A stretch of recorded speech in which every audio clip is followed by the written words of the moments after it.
some great basketball. But we're going to take a moment here to look ahead to the Kings offseason, where they stand right now, what kind of flexibility they have. Nice enough to join us once again, NBA Front Office Analyst from Spotrac, Keith Smith, with us. How are you today, Keith, and how are you enjoying these playoffs? So far, the playoffs have been very good. They have not been long series, but they've been fun games, at least in the series so far, minus Cleveland, Miami. The less we talk about that one, the better for all parties. You brought it up, not us. Hey, Keith, obviously here in Sacramento, we're disappointed the way things ended, but we got new a boss in town and Scott Perry. When you look at the Kings roster, how difficult of a job lies ahead for Scott Perry? Does he have any flexibility, any wiggle room with this roster, you think? Yeah, it's not easy because there's a lot of sizable contracts on the roster right now when you talk about Sabonis and Levine and DeRozan. There are some key decisions to be made. A guy like Keon Ellis, what are you going to do with him? And then you have Keegan Murray's rookie scale extension can be signed this summer, would kick in the season after next. But that's kind of where we're at with the major decision points. Now, the good news is none of those guys are on like completely miserable contracts. Like there's not a Bradley Beal contract in the bunch where it's going to be really hard to work around for any number of reasons. And that's good for the Kings because that does give Scott Perry flexibility to kind of use guys in trade and the like and those sorts of things. Keith Smith with us from Spotrac. Want to ask you about, it's kind of a two-parter. I apologize. It's a lot to ask in one mouthful here.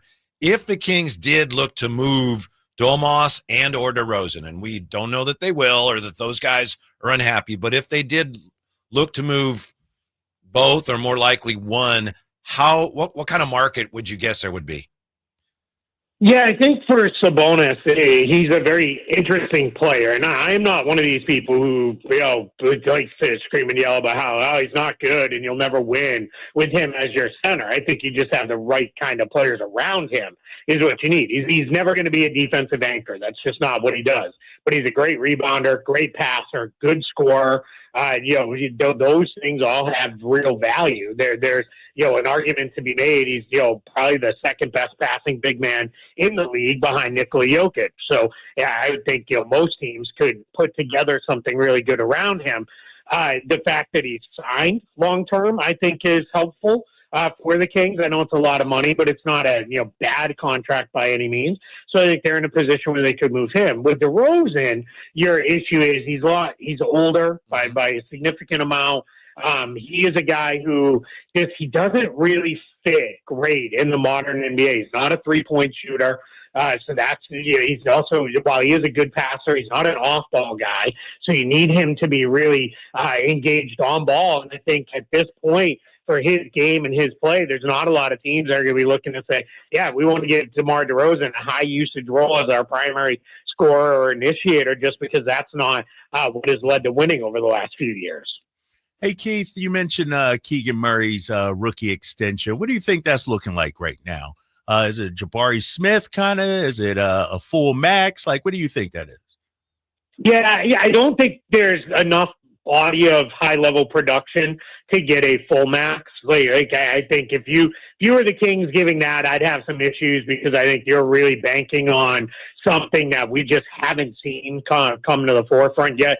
Like, for example, in that same draft class, Paolo Banchero, no-brainer max guy. He's going to get the 30% language as well to bump into that. I think Chet Holmgren, I think we've seen enough that you can go there. Yeah, then you get into Jabari Smith Jr. and Keegan Murray. They're in similar-ish positions where it's like, boy, I really like a lot of the things these guys do, but so much of it is still fairly theoretical that I think the Kings are going to have to be careful. Because of that, I would have no issue because I really like Keegan Murray, and I think he's a guy who could level up. Like, as his volume increases, I think his efficiency will hold. I think he's a guy who can do more if given the opportunity. I'd give him $25 to $30 million and not think too much of that. It's kind of think of what Patrick Williams got from the Bulls, but a little bit bumped over that is the range where I would be in. Keith Smith from Spotrac with us. How about in terms of free agent spending, flexibility, potentially what's the Kings situation there in terms of what they'd be able to offer any free agents if there's any out there that they like? Yeah, that's a little bit trickier because where they're at, they do not have a ton of flexibility. They are going to have to get into a position where they're certainly not going to be a cap space team. Mm-hmm. And I think we're going to have to see them get to a spot where, all right, they've got some wiggle room underneath the apron, but it's not a ton. Now, the good news is they don't have a ton of their own free agents that they really need to re-sign. Well, most of their core guys are locked in, so you're probably not doing that. So I think they can get themselves in position to use the non-taxpayer mid-level.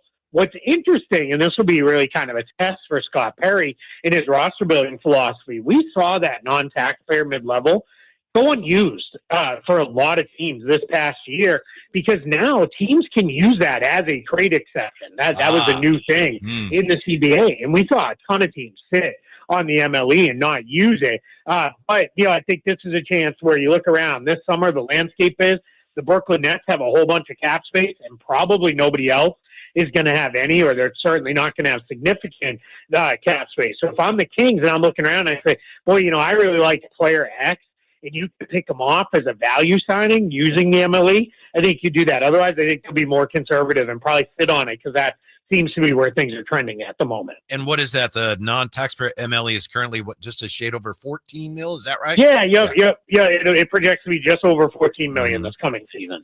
Keith, you mentioned trade exceptions. Kings have a few. Seems like they've been sitting on them. Can you explain, the trade exception, how it works, and why wouldn't a team want to use that? Yeah, so how a trade exception works is the way it's created is if you send out one player in a trade and you take back less money, you create a trade exception. So quick example, you send out $30 million in a trade, you take back 20, you create a $10 million trade exception. It's good for 1 year from the duration of when the trade was finalized that you can use that. So you're right, the Kings are sitting on a handful of trade exceptions. And what they would be able to do then is they would be able to use those to bring a player in. Now, the player's salary has to fit inside of that trade exception or multiple players. If you had a $20 million trade exception, you could bring in two $10 million players. No issue with that as long as they fit inside. Here's the key, though. This is where I think people get a little tripped up. If you bring them in via the trade exception, they still count towards the tax. They still count towards the aprons. It all counts. Anything that goes on the books counts. Mm-hmm. And that's what I think, if you're the Kings, you need to be a little cautious. If you're going to use one of your larger trade exceptions, you're probably not going to do that and use the non-taxpayer mid-level. You may not even be able to because usage of those things can trigger a hard cap at the first or second apron, depending on how much you use, and that becomes a whole other issue that puts you in a position where then you have to work around it. Keith, we don't believe the Kings have any interest in tearing this thing down. I know a lot of fans for months have been talking about how that might be a good idea. There's no indication that ownership has any interest in that. That said, the new CBA, does it in some ways encourage teams to tear it down and start over just because young players are less expensive? To an extent. I think if you have truly hit your ceiling and it's no longer enough to just, be a playoff team, right? We're all focused on the Milwaukee Bucks right now in the wake of them kind of flaming out. They could kind of run it back, and obviously Damian Lillard won't be there next season, but they could run it back, but it's going to be, okay, you run it back and you're, again, first round exit. Is that really where you want to be? I think what you're going to start seeing now is teams, especially these teams that get really expensive and they're dealing with apron issues, your windows are going to be shorter. I like to use Boston as an example. Kyle, I know you're very familiar with this. They kind of beat their head against the wall for years with the Tatum-Brown duo, with various guys around them where it was, man, we're getting there, but we're just not taking that final step until they finally did break through, made it to a finals. A couple years later, they win a title.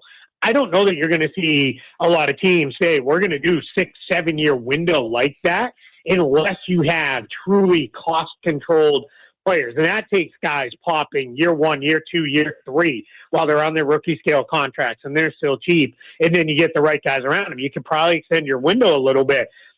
But otherwise, I think you're going to see teams say, all right, we've got about a 3-year window at this. Wow. Because what they don't want to do is trip into those second apron restrictions where then draft picks get frozen, they get moved to the end of the first round, all the things that come along with that. So I think you're going to see some very harsh decision-making made much quicker than maybe where we're used to seeing in the league.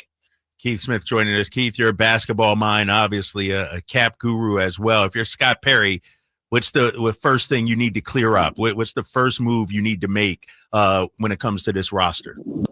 Yeah, my conversation with Doug Christie, now that he's going to be in the fold moving forward, along with the rest of his staff and my own staff in the front office, is can we win with a core trio of Domantas Sabonis, DeMar DeRozan, and Zach LaVine? Do we have enough defense? Is there too much overlap there? Is that too many guys who need the ball a lot? If we do that, where are we at with Keegan Murray? Is Keegan Murray, are we content with you're just going to be a low-usage spot-up guy, and occasionally when somebody's out, we'll give you more reps and play it out that way? And if the answer is even uncertain, I'm going to start exploring the trade market. I'm not saying you got to blow the team up, but I'm going to look for maybe reset-type moves. So could we move one of the wings to get a better defensive big to pair along with Sabonis?